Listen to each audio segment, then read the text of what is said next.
మొదటి కేబినెట్ మంత్రుల సమావేశంలో భవన నిర్మాణ కార్మికుల సంక్షేమ బోర్డు పథకాలను పునరుద్ధరించి వైసీపీ చేసిన తప్పులను సరిదిద్దుతున్నామని రాష్ట్ర కార్మిక శాఖ మంత్రి వాసంశెట్టి సుభాష్ స్పష్టం చేశారని సిఐటియు అధ్యక్ష కార్యదర్శులు దువ్వా శేషుబాబ్జీ, చెక్కాల రాజ్కుమార్లు తెలిపారు. వారు మీడియాతో మాట్లాడుతూ కార్మికుల సమస్యలతో కూడిన వినతి పత్రాన్ని మంత్రి వాసంశెట్టి సుభాష్ కు అందించడం జరిగిందని, దీనిపై ఆయన సానుకూలంగా స్పందించడం జరిగిందని పేర్కొన్నారు. నిర్మాణ కార్మికులకు సంబంధించిన సంక్షేమ పథకాన్ని గత ప్రభుత్వం వైసీపీ ప్రభుత్వం నిలిపివేసింది. దాని గురించి మంత్రి గారి దృష్టికి తీసుకుని వెళ్ళాం.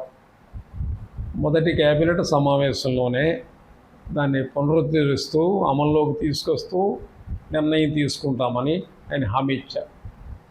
జిల్లాలో ఉన్నటువంటి ఇతర సమస్యలు మంత్రి గారికి తెలియజేస్తూ విజ్ఞాపన ఇచ్చాం.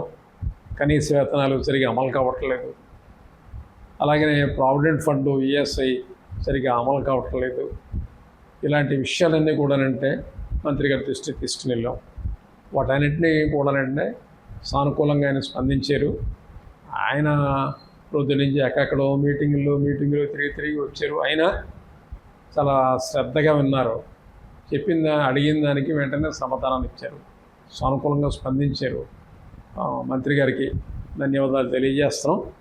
ఆయన ఇచ్చిన హామీల ప్రకారం తగు చర్యలు ఆయన త్వరలోనే తీసుకుంటారని చెప్పి ఆశిస్తున్నాం.